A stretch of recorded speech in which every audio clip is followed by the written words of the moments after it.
Salud, amigos, tripulantes de nuestra querida, contaminada y única nave espacial. La misma que, desde la última vez que nos vimos por estos medios, ha dado algunas vueltas sobre su eje imaginario y, por supuesto, sigue generando acontecimientos en pleno desarrollo. Acontecimientos que hoy tienen algo de déjà vu, pero también el sentimiento de que las grandes corrientes se mantienen en la geopolítica internacional y sobre todo que los cambios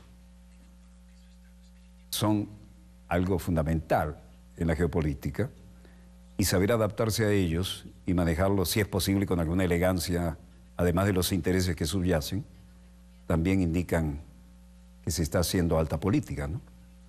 Hoy resulta muy pragmático el hecho de ver en París, y con todos los honores que corresponde a un jefe de Estado, al doctor Raúl Castro, representante de la hermana República de Cuba.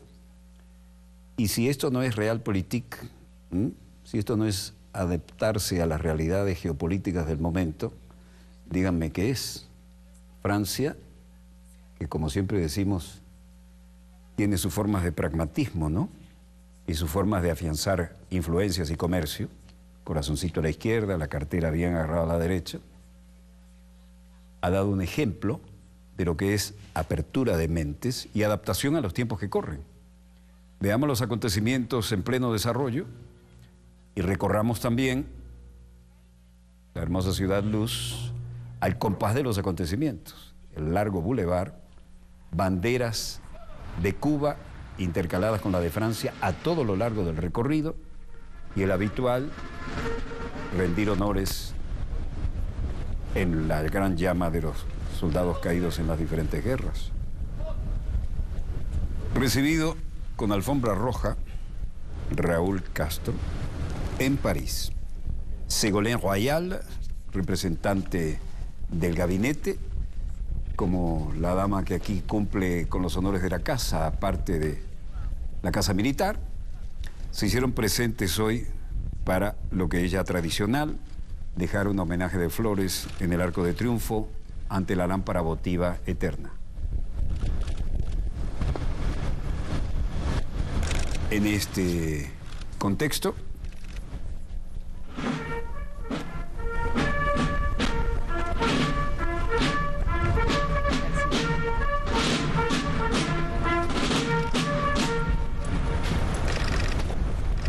vean el despliegue ceremonial, que no es poca cosa.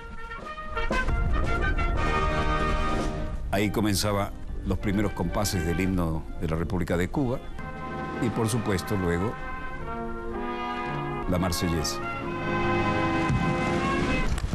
La edición no es de nuestra responsabilidad, generalmente editamos los himnos con mayor respeto, pero así es lo que hemos recibido a través de las agencias internacionales.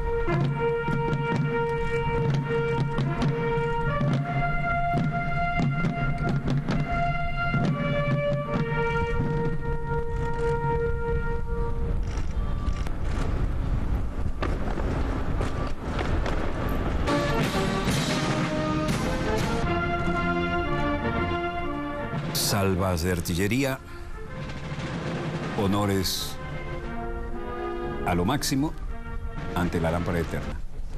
Y luego saludo a veteranos de diferentes conflictos. Raúl Castro ha llegado a Francia por primera vez en visita oficial. El presidente cubano que sucedió a Fidel Castro en 2006 aterrizó el sábado en París, donde ha permanecido 2 días sin encuentros oficiales, al menos de manera pública, pero que pasa este lunes y martes rodeado de la pompa y circunstancia que supone la importancia de esta visita, y de allí al Palacio de Gobierno. En este sentido, tras reunirse con François Hollande, aquí comenzaba el punto de contacto, Ha instado a su homólogo de Estados Unidos, Barack Obama, a ir hasta el final.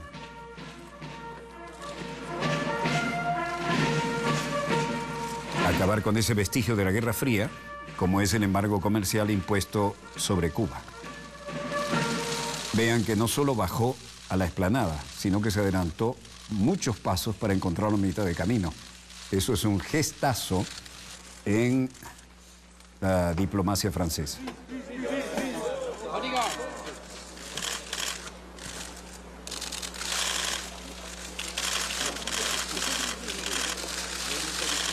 Guardia Republicana, en homenaje a la visita, en uniforme de gran gala. Y Raúl, en París, Francia ha sido y será un importante socio para Cuba, decía hoy, por ejemplo, Cuba Debate. La declaración ante la prensa del general de ejército Raúl Castro Ruz, presidente de los Consejos de Estado y Ministros de la República de Cuba, en ocasión de la visita de Estado a la República Francesa, a 58 años de la Revolución. Decía el visitante, ante todo permítame trasladar un cordial y afectuoso saludo al pueblo francés y a sus autoridades en nombre del pueblo y gobierno cubanos. Nuestros países están reunidos por vínculos históricos y culturales y por profundos lazos de amistad. Fue pródigo hoy el protocolo francés para recibir a Raúl Castro y agradezco muy sinceramente las palabras que ha pronunciado el presidente Hollande, dijo el visitante, así como la calurosa acogida dispensada a la delegación cubana. Recién hemos concluido las conversaciones oficiales con el presidente Hollande y este intercambio, al igual que en mayo pasado en La Habana, ha tenido lugar en el clima cordial y de respeto mutuo que caracterizan nuestras relaciones bilaterales. Ahora estamos en Bruselas. Y los temas son otros. El primer ministro francés, Manuel Valls, decía, ya he dicho que estamos en guerra. Por supuesto que no es una guerra convencional, como las que Francia y Bélgica fueron unidas lamentablemente otra vez y durante algunas horas terribles en el último siglo. Pero estamos en guerra juntos y estamos en guerra contra el terrorismo. Una guerra convencional como celle que malheureusement la Belgique et la France ont connue, avec des heures terribles au cours du XXe siècle, mais nous sommes en guerre face au terrorisme. A París. Luego se refirió al espacio Schengen y dijo, Schengen ne peut pas être seulement un espace. Schengen no debe, no solo puede ser un área de libre práctica, también debe ser un área para la seguridad. El futuro de esa zona, hoy bajo la amenaza pesada, depende de ello. Francia, con otros Estados miembros, exige que la política de refuerzo y de herramientas de cooperación y de información sea coherente y el sistema de información de Schengen necesita ser alimentado de manera sistemática a fin de que cualquier persona que pudiera representar una amenaza terrorista pueda ser identificado como tal. Dans la presse française pour dire que vous n'aviez pas plus de problèmes avec car par leur proximité géographique. Debido a la proximidad geográfica y cultural de Francia y Bélgica, nos enfrentamos ambos al mismo reto. Sabemos que los individuos de los dos países a veces terminan en Siria, en las mismas unidades basadas en lo que vemos en este momento. Tenemos que reforzar nuestra cooperación en todos los campos. Dijimos que la información, la política, la justicia debe reforzar nuestra capacidad de anticipar e investigar y mejor rastrear los movimientos de las personas que representan una amenaza para nuestros países. Por su parte, el primer ministro belga, Charles Michel, decía, no existe el riesgo cero, tenemos que endurecer las lagunas de las redes de seguridad que pudimos y necesitamos reforzar con nuestra capacidad de intercambio sistemático de información y armonizar los criterios utilizados para definir la información que necesitamos compartir con el fin de prevenir el peligro y prevenir el riesgo. Francia y Bélgica incrementan pues la cooperación en lucha contra el terrorismo. Y durante el encuentro extraordinario, el primer ministro belga Charles Michel y su homólogo francés Manuel Valls coincidieron también en diversos aspectos.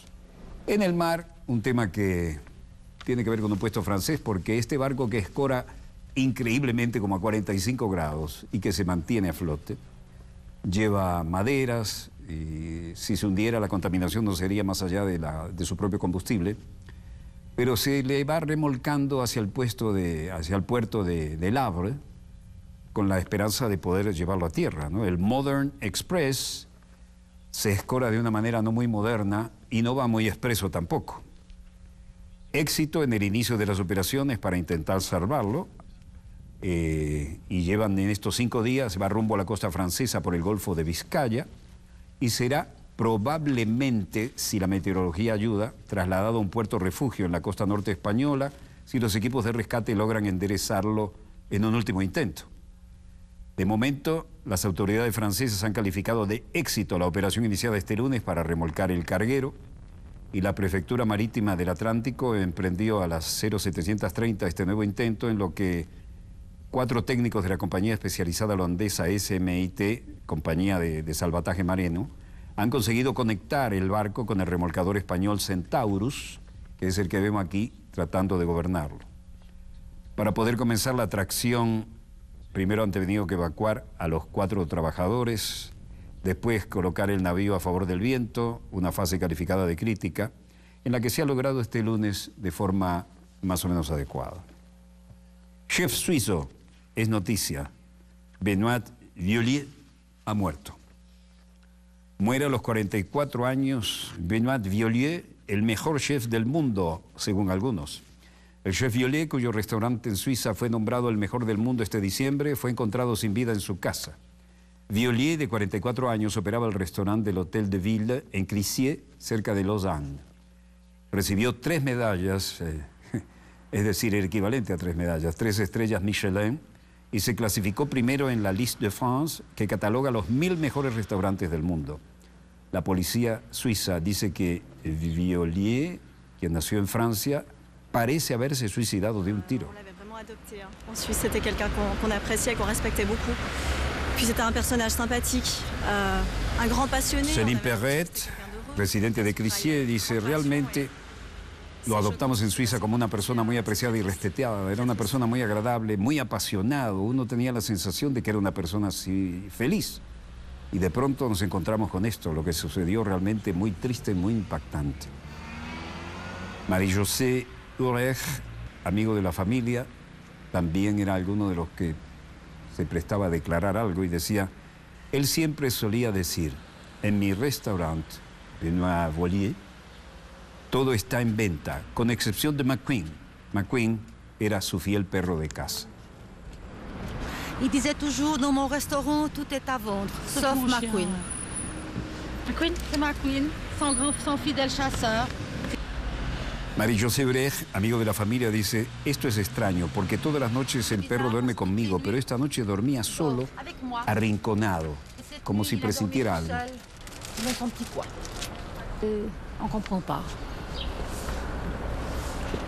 Luego dice, no entiendo por qué pasó todo esto, así que no hay mucho que entender de hecho. Cuando nos despertamos, nos enteramos y estábamos viendo cómo actuaba el perro, como si hubiera presentido algo. Mi Dios, nunca verá de nuevo a su dueño. ¿Qué es lo que realmente pasó? No lo entendemos. Il disait toujours, je me couche, c'est la cuisine, je me réveille, c'est la cuisine. Solía vivir en un 200%. La cocina fue su pasión y siempre solía decir, voy, sueño, la cocina está allí, me despierto y la cocina sigue allí. Era un hombre muy amable, como todos ellos, lleno de amor, lleno de bondad. En una palabra, amable. Y otro vecino, que no quiso dar su nombre, dice, todos nosotros estamos muy sorprendidas. Mi hijo está aquí por un tiempo y por lo que ayer en la tarde estaba muy, muy sorprendido al saber de la noticia. Esto es muy duro para todos los que lo conocimos. Fue una persona tan emotiva, tan sencilla, realmente lo queríamos. Ah, c'était une personne qui était tellement simple, touchante. Il l'adorait, quoi. Il l'adorait. Chef para siempre, ¿eh? Bueno, algo para la crónica roja que sigue con grandes interrogantes. La otra, la de la Realpolitik, tiene lugar en Ginebra, donde estamos ahora. Y Farah Attazi, miembro de alto nivel de las negociaciones de Siria, para el comité ad hoc en este sentido, dice, no queremos ver este derramamiento de sangre en Siria. Queremos detener el derramamiento de sangre en Siria, por lo que nuestras demandas al señor de Mistura, se refiere a Stefan de Mistura, son una vez más la aplicación del artículo 12 y 13 del Consejo de Seguridad del 2254. Esto no es negociable, no puede serlo.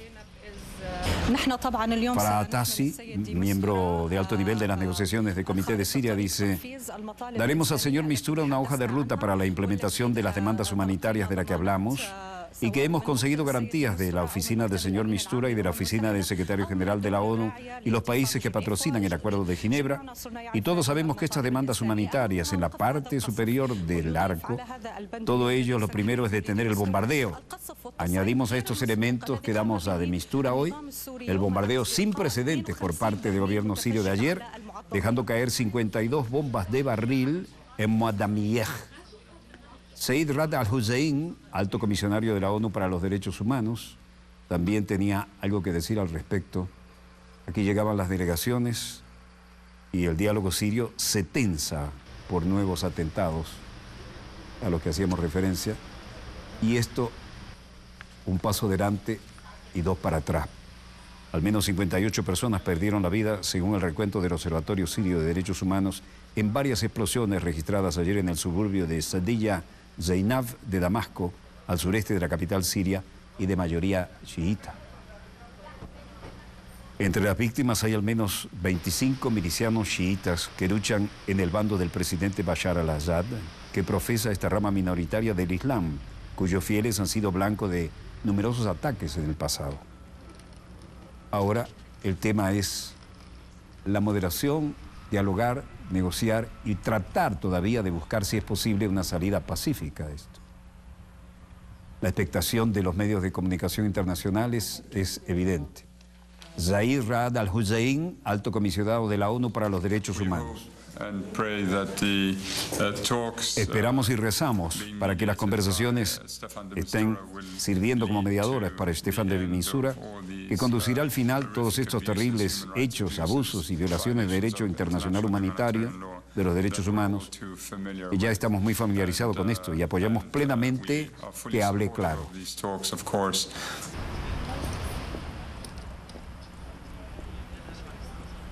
Así las cosas en el ámbito de las Naciones Unidas. La rama del Estado Islámico en Damasco, denominada Wilayat Dimashq, asumió la autoría del atentado contra un nido de apóstatas politeístas, como dijeron ellos, en referencia a los chiitas, según un comunicado difundido en los foros yihadistas en Internet. El Estado Islámico, que controla amplias zonas de Siria y representa ahora mismo uno de los principales obstáculos para poner fin a la violencia en este país, aseguró que el ataque último causó la muerte de 50 personas como mínimo y herido a otras 120.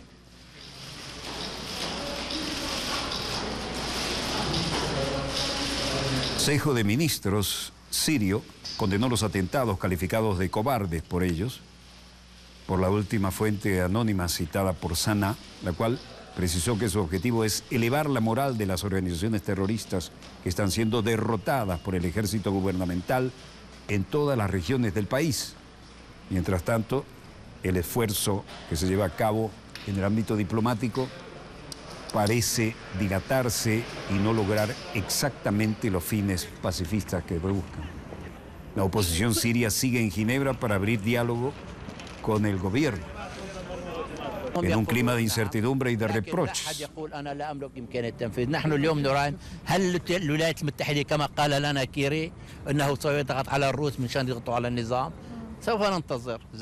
Ahí está la traducción que les adelantábamos.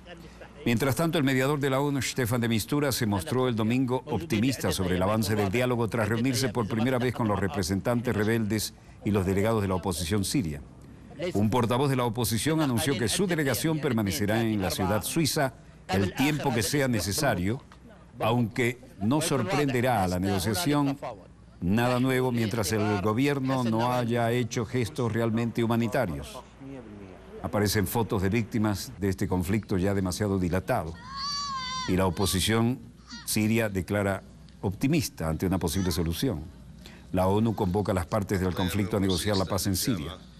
Pero las imágenes del teatro de operaciones hablan de 45 muertos más y 110 heridos más en otros atentados, especialmente en Damasco.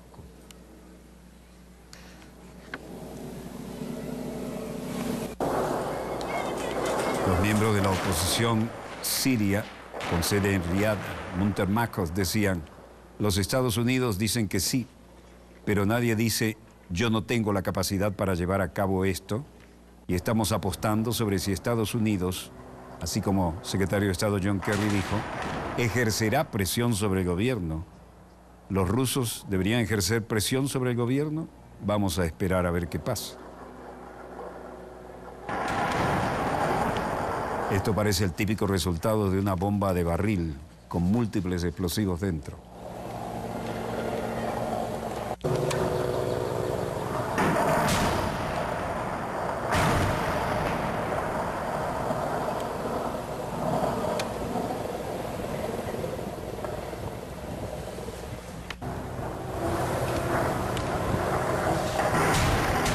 Debido a la intensidad de los bombardeos, es que la oposición siria amenaza con retirarse de las negociaciones.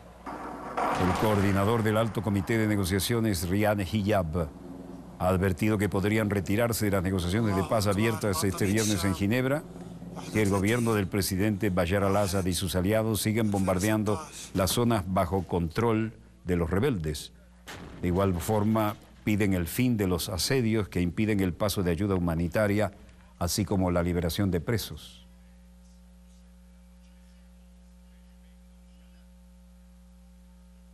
Hijab ha destacado que sin la presión de las Naciones Unidas y de las principales potencias, Siria no pondrá fin a estas acciones, y si no se les pone fin, no habrá justificación para que los que están intentando negociar sigan en Ginebra.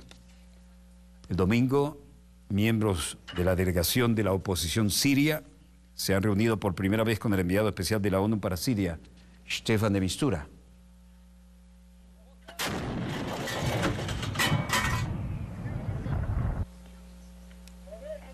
Poco a poco, las armas pesadas aparecen en los diferentes sectores que están enfrentándose, a veces muy lejos del campo visual, pero no parece haber otra forma. La oposición amenaza con retirarse de las negociaciones por los bombardeos, y el coordinador del Alto Comité de Negociaciones, Riad Hijab, ha advertido que podría retirarse de esas negociaciones de paz abiertas este viernes en Ginebra si el gobierno de Bashar al-Assad y sus aliados siguen bombardeando las zonas bajo control de los rebeldes. De igual forma, pide el fin de los asedios que impiden el paso de ayuda humanitaria, como ya habíamos visto en otro comunicado. Viejas piezas de artillería móvil de alto calibre, y esto no cesa. Este domingo, miembros de la delegación de la oposición siria se han reunido por primera vez con el enviado especial de la ONU para Siria, Staffan de Mistura, como dijimos, en el encuentro que han planteado medidas para mejorar la situación humanitaria. Mientras la realidad en el teatro de operaciones era como estamos viendo, decían: solo hemos venido a Ginebra tras recibir garantías y compromisos, y tenemos compromisos precisos sobre el hecho de que habrá avances importantes en la situación humanitaria, ha explicado una de las integrantes de la delegación, Basma Kodmani, en rueda de prensa. De otro lado, no podremos abrir negociaciones políticas hasta que se den estos gestos que significan buena voluntad para negociar.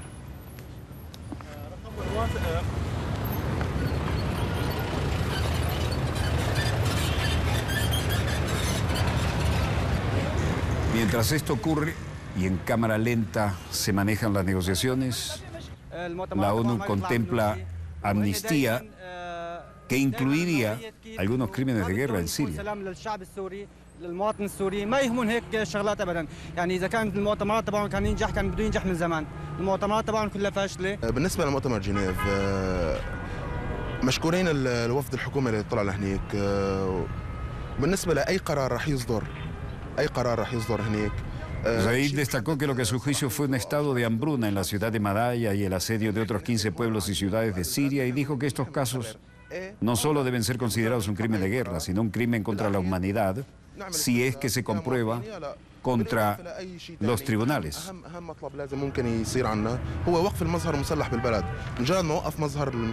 El empleado del Estado, Samir Hamdi, dijo: las conferencias con apoyo extranjero siempre fallan para llegar a algo útil.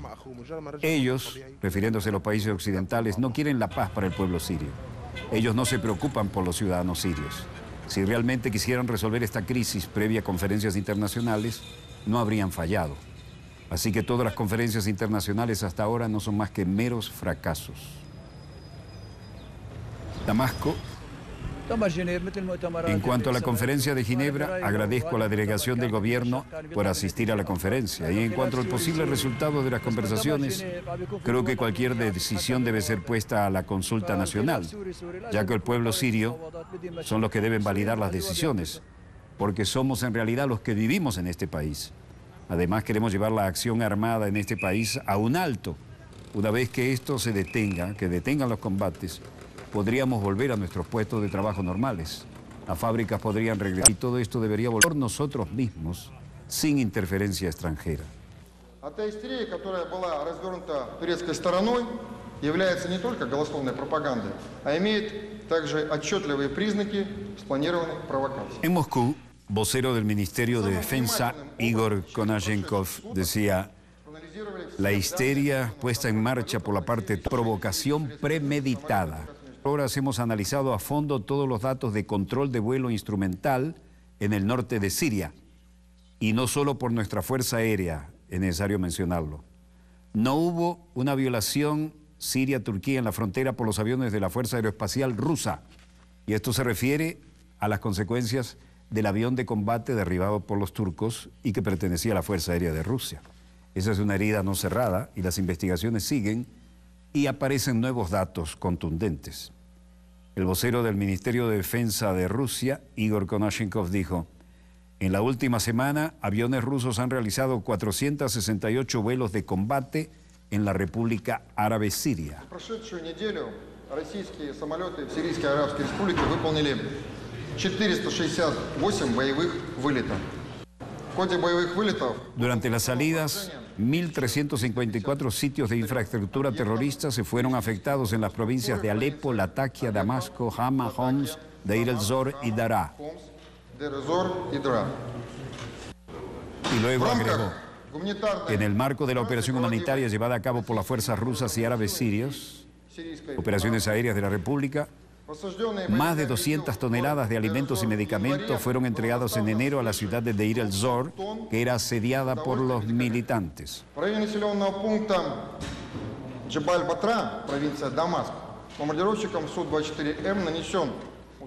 Cerca de Jabal Batra, en la provincia de Damasco, un bombardero Sukhoi 24M golpeó un cargamento de productos derivados de petróleo que pertenecían al grupo islámico Yihad al-Islam. Como resultado del impacto directo, el objetivo fue destruido por completo.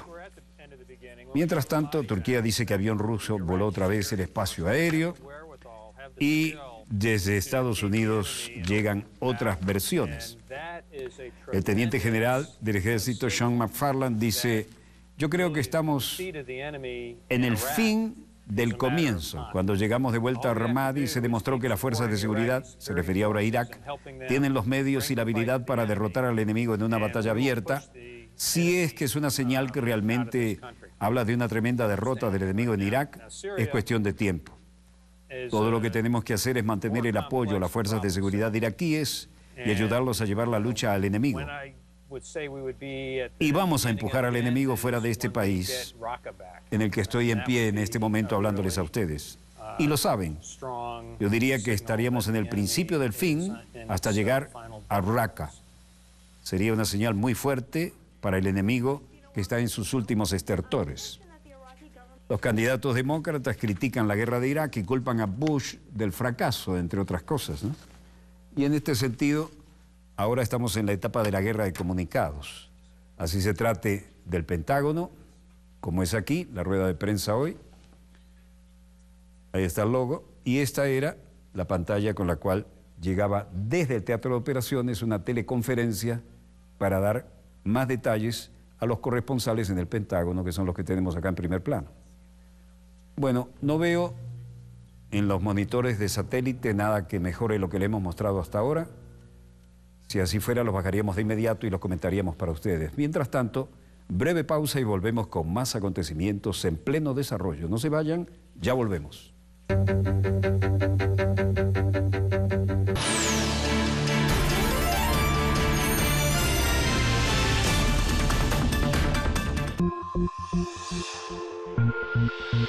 la experiencia recorrida para entender múltiples aristas.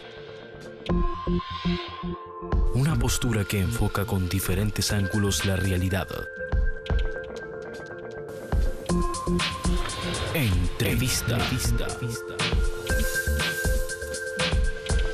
Se encaran las nuevas perspectivas de la situación actual para interpretar el panorama venidero. Gran estreno. Sábado, entrevista con Jorge Gestoso. Solo por Telesur. Mira el mundo a través de los ojos de los realizadores más comprometidos. Conoce las historias que los inspiran y nos ayudan a comprender las tramas, los conflictos y las ideas que sustentan la lucha de nuestros pueblos. Descubre nuevas miradas en Documentales Telesur. Telesur, nuestro norte es el sur.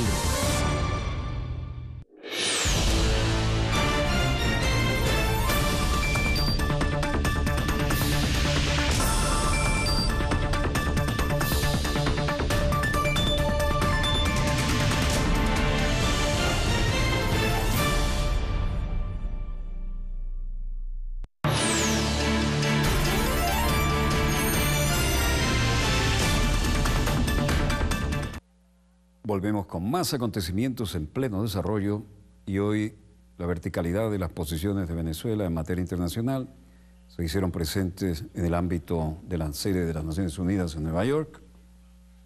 Allí nuestro representante permanente, Rafael Ramírez, estaba como miembro, que lo es, del Consejo de Seguridad. Recordemos que tenemos por rotación la presidencia nada menos que del Consejo de Seguridad de las Naciones Unidas. Y los temas vinculados a nuestra soberanía y todo lo que representa el manejar un organismo de esa categoría estaban hoy en pleno desarrollo.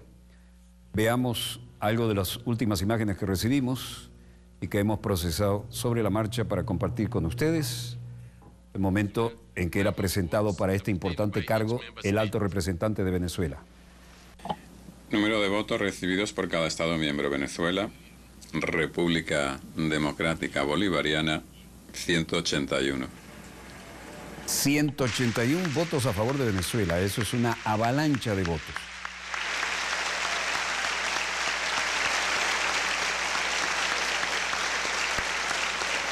El representante ante la ONU dijo, hay que respetar la soberanía de los países. Y ahí lo tenemos.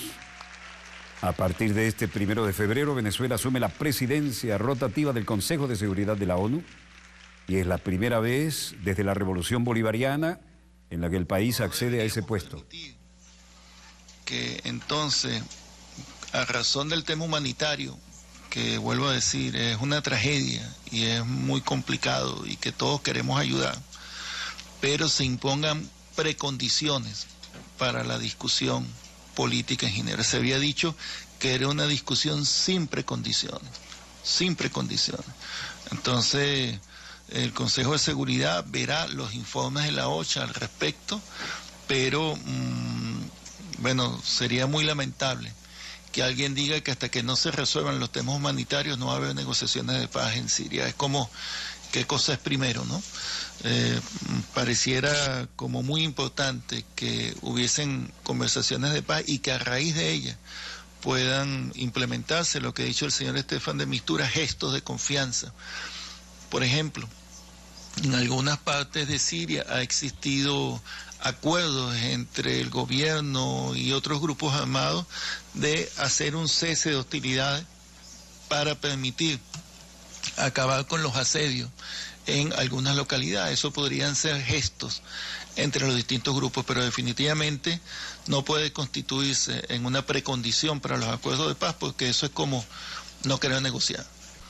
Bueno, en la nota de pie de página es a solicitud de un país miembro, de algunos países miembros, para que el Consejo en cualquier momento vea la situación de Burundi. Por supuesto que el Consejo, producto del viaje que acaba de hacer, tiene una opinión más en base a elementos reales de la situación en Burundi. Hay muchos intereses políticos allí, pero hay siempre la sombra de que pueda haber una escalada de violencia que pueda desencadenar en situaciones trágicas como en el pasado. Sin embargo, es un tema que está pendiente para seguir discutiendo. No se ha tomado ninguna decisión respecto a cómo actuar en Burundi, sino seguir monitoreando la situación de cerca, y por supuesto es muy importante lo que tenga que decir la Unión Africana y lo que tenga que decir el gobierno de Burundi al respecto, porque no debería actuarse sin consentimiento del país. El otro tema es lo de Siria, y agradezco la pregunta porque me permite resaltar un tema. El 25 se va a ver el tema humanitario, que será un informe de la OCHA. El 24 es el tema político, donde será un informe del señor Stefan de Mistura.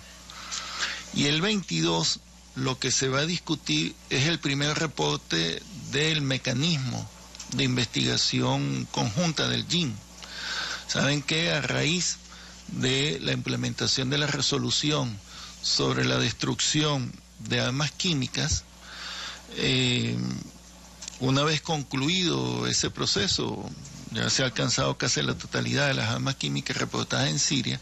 Ahora se solicitó una comisión conjunta entre la OPAC y las Naciones Unidas para determinar las responsabilidades en el uso de las armas químicas como armas de guerra que ha sucedido en Siria. Entonces este va a ser el primer informe que se va a emitir el día 22, y nosotros ya hemos estado en conversaciones con la señora Virginia Gamba, que es la que dirige ese equipo. Se ha conformado el equipo, todo el tema burocrático logró concretarse hasta el mes de diciembre, y ellos están recibiendo y procesando toda la información al respecto tenía la OPAC. Entonces, por eso están programadas esas 3 reuniones, que como alguien mencionó, pues, tienen mucho que ver con Siria, pero bueno, es lo que está programado en los ciclos de revisión de la Secretaría General. Ok, nosotros estamos sometiendo al resto de los países. Lo que queremos son representantes de casos diversos, que puedan aportar alguna contribución positiva y distintos casos sobre el tema de las sanciones, ¿no? Hay algunos países, como mencionaba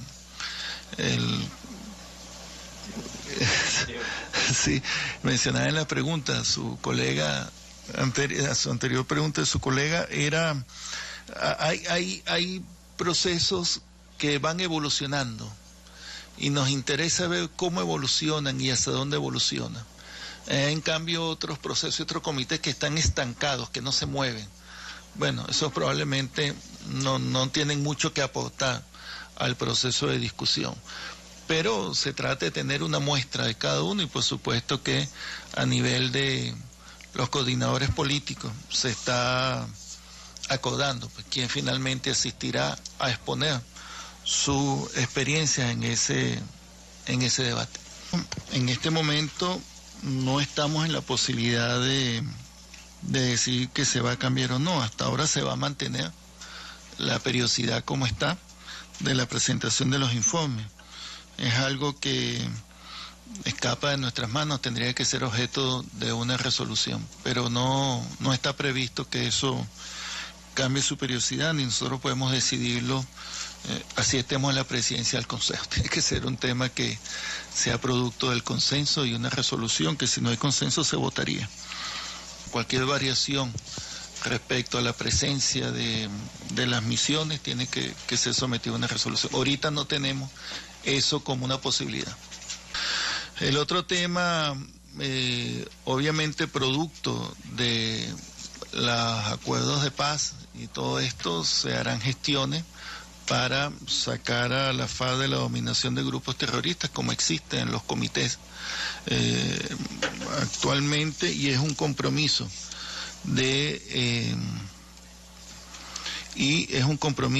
de las partes con los Estados Unidos. No tiene nada que ver con las Naciones Unidas, no tiene nada que ver con nosotros, es una denominación de los Estados Unidos hacia la FARC. Es un asunto en el que no nos vamos a meter, pero entendemos que está asociado a esas negociaciones. No soy yo la persona más indicada, puesto que no estamos. No somos ninguna de las partes representadas allí. Respecto a lo de Colombia, no perder el momento, por supuesto que no lo vamos a perder. Nosotros tenemos la posibilidad de llevar acá como presidencia cualquier tema que sea tratado como otros asuntos en el Consejo de Seguridad, y siempre podremos levantar cualquier necesidad de apoyo para el secretario general. Yo, cuando se preguntó anteriormente, alguien lo dijo en la programación, creo que fue de Prensa Latina, es porque de acuerdo a la resolución se formaliza la misión luego de que se firmen entre las partes los acuerdos de paz definitivo 30 días después. Entonces, por eso no sabemos cuándo se va a cumplir esa fecha, y no somos nosotros los que vamos a dar tampoco una fecha en ese sentido, tendría que ser el gobierno de Colombia. Pero sí se está trabajando desde ahora en esa misión.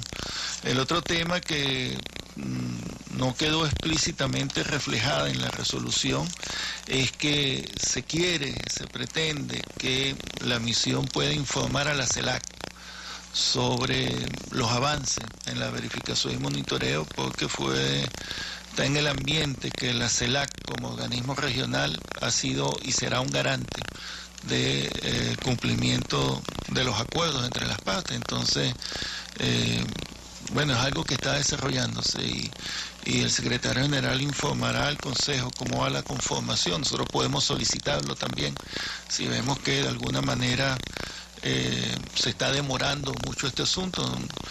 Colombia está en nuestras prioridades siempre, como país hermano y en el Consejo de Seguridad ahora. Así se iban sucediendo las preguntas sobre temas importantes de actualidad. En este mes de febrero, por lo menos. Una discusión el pasado mes de diciembre, pero no está previsto. Aunque hay un mandato de la Asamblea en febrero, no está previsto. Nosotros, como posición nacional, somos de la posición junto a otros países que estos temas deben ser debatidos en el Consejo de Derechos Humanos, que para eso existe en Ginebra, y no politizar los temas de los derechos humanos. Pero de cualquier manera nosotros, si es un mandato de la Asamblea General, no vamos a ir contra ello, pero no está previsto en la programación de febrero. No está. Venezuela asume pues la presidencia del Consejo de Seguridad de la ONU. Y nuestra actuación aquí en el Consejo de Seguridad, hemos dicho, y de hecho vamos a promover un debate a alto nivel el 15 del mes de febrero sobre la necesidad de respetar el derecho internacional y la Carta de las Naciones Unidas como un instrumento para preservar la paz. Es decir, nosotros estamos firmemente convencidos de que hay que respetar la soberanía de los países, la no injerencia. Lo que ha sucedido en el Medio Oriente es la terrible muestra de qué sucede cuando estos principios se violan. Tenemos el caso de Irak, un país que fue invadido y cuyas instituciones colapsaron, y ahorita es un terreno fértil para la anarquía, el crecimiento del extremismo. Tenemos la situación de Libia, donde se intervino aplicando el capítulo 7 del Consejo de Seguridad, se derrocó el gobierno de Muammar Gaddafi, y ahora Libia está en un fuerte proceso de desintegración y presencia del ISIS. Está el problema de Siria, donde muchos actores regionales y extrarregionales han intervenido y han convertido un conflicto que era entre sirios en un conflicto regional e internacional. Entonces estos principios hay que respetarlos. Nuestra posición va a ser, inquebrantable en ese sentido, y es algo que va a seguir motivando nuestra actuación ahora desde la presidencia del Consejo de Seguridad. Ciertamente fue objeto de entrevistas a lo largo de toda la jornada, y el trabajo de Venezuela como miembro del Consejo de Seguridad se ha basado, como lo ha dicho reiteradamente nuestro embajador Rafael Ramírez, en la defensa de los principios de la soberanía, la no injerencia en los asuntos internos de terceros países en relación a las medidas que se puedan adoptar, y Venezuela, como miembro del Consejo, está allí para frenar políticas de injerencia, dijo él. Nos están llegando parte de las declaraciones que estaba dando en este momento. Ramírez destacó que van a promover un debate a alto nivel el 15 de febrero sobre la necesidad de respetar el derecho internacional y sobre todo la Carta de las Naciones Unidas como instrumento para preservar la paz. Dijo textualmente, esto lo acabamos de recibir, estamos firmemente convencidos de que hay que respetar la soberanía de los países y en ese sentido vamos a trabajar. Con respecto a lo sucedido en el Medio Oriente, Ramírez subraya que, comillas, ha sido una terrible muestra de lo que pasa cuando estos principios se violan. Tenemos el caso de Irak, un país que fue invadido y cuyas instituciones fueron colapsadas, creando un terreno fértil para el crecimiento del extremismo. El caso de Libia. El país que era un fuerte proceso de desintegración ahora, cuando antes no estaba sino en perfecto funcionamiento, y con la presencia del Estado Islámico ahora. En relación a la situación que se vive en Siria actualmente, nuestro representante permanente ante la ONU y ahora presidente del Consejo de Seguridad de la ONU dijo, en relación a la situación que se vive en Siria actualmente, la comunidad internacional debe respaldar una negociación política para poner fin a este trágico conflicto. Entre los objetivos principales de Venezuela, como miembro del Consejo de Seguridad y como presidente pro tempore en este caso, Ramírez también ha enfatizado la necesidad de derrotar el fenómeno del extremismo violento y el terrorismo.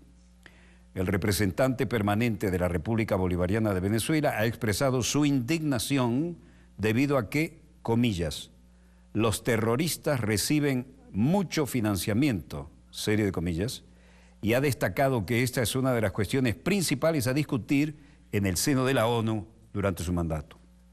No obstante, Ramírez ha mencionado la importancia de la elección del secretario general para el próximo mandato, que comenzará en julio de este año, y dijo textualmente, estamos comprometidos con la necesidad de reformar tanto el Consejo de Seguridad como las Naciones Unidas, pero a la vez, en el marco de nuestras responsabilidades, hacer frente al terrorismo y tomar acciones en los conflictos pendientes.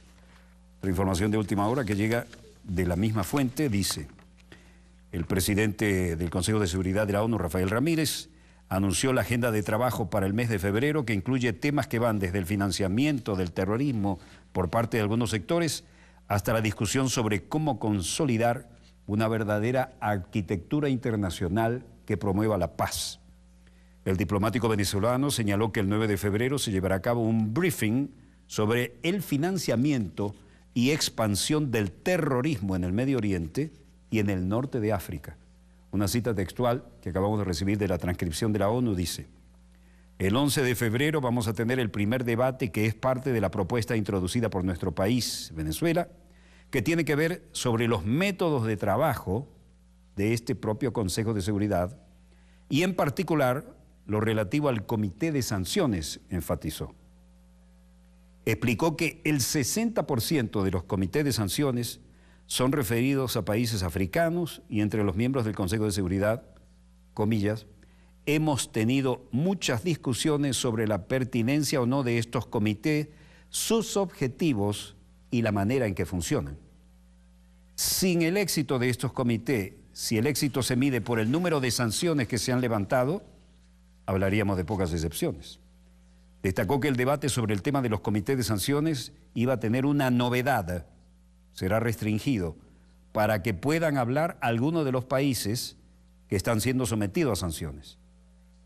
Nos parece fundamental que el Consejo de Seguridad y el resto de los embajadores de la ONU tengan la posibilidad de escuchar, y creo que por primera vez, de manera conjunta, la perspectiva del país que está sujeto a sanciones, lo cual es la perspectiva de avanzar en lograr objetivos políticos en las sanciones y cómo podríamos allanar el camino para que sea un mecanismo efectivo para corregir las situaciones y no se convierta en un mecanismo punitivo en contra de un país en su totalidad, reseñó el embajador venezolano Rafael Ramírez y nuevo presidente del Consejo de Seguridad.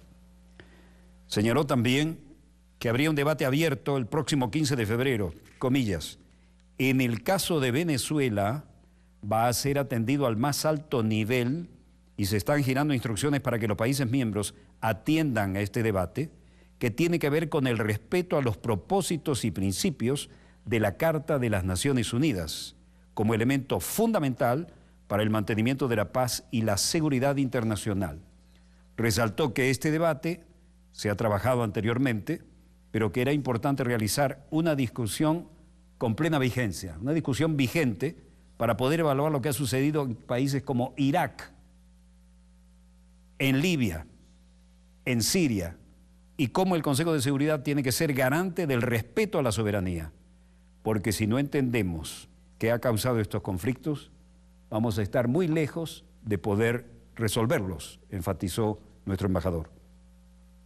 Este debate sigue muy vigente y va a ayudar a contribuir a que el Consejo de Seguridad tienda más a inclinarse por la aplicación del capítulo 6 y el capítulo 8, es decir, en la prevención para la paz, en vez de utilizar el capítulo 7, que es sobre la utilización del uso de la fuerza para resolver los conflictos. Realmente puso el dedo en la llaga, ¿eh? Y luego aclaró. Otro tema importante es el debate abierto el día 23 de febrero que trata de ser una revisión de la arquitectura para la consolidación de la paz. Es un debate que se está desarrollando en estos momentos, enfatizó Rafael Ramírez. Señaló que el 24 de febrero ya estaba prevista una reunión para conocer los avances del proceso de negociaciones que se iniciaron en Ginebra sobre Siria, de lo que hemos venido informando todos los días prácticamente, y que el 17 de febrero se llevará a cabo un briefing para tener una actualización de la situación que vive el pueblo yemení para valorar qué pasos se pueden dar para resolver ese conflicto.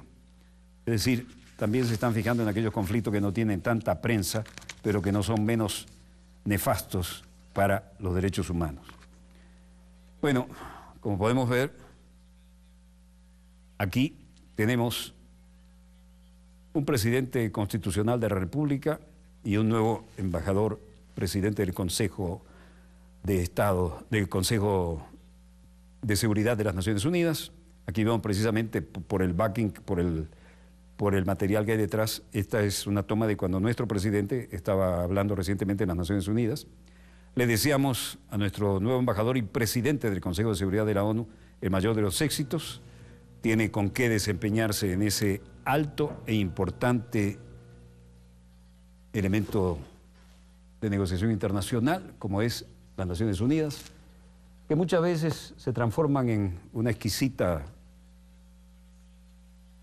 representación de diplomáticos internacionales bien pagados en dólares, pero que también, cuando se utiliza bien la Carta de las Naciones Unidas, permite cambiar la historia en nuestra querida, contaminada y única nave espacial. Hasta aquí nuestro dossier de hoy. Volveremos mañana, Dios mediante, cuando ella haya dado otra vuelta sobre su eje imaginario y estemos aquí para contarles la pequeña gran historia de las próximas 24 horas. Donde quiera que se encuentren, vamos a estar allí con ustedes. Desde el estudio 3 de Venezolana de Televisión, el canal pionero de Venezuela, les habló Walter Martínez, productor y conductor de Dossier, el programa decano en todo el hemisferio occidental de información internacional vía satélite. Disponga usted de las cámaras, señor director.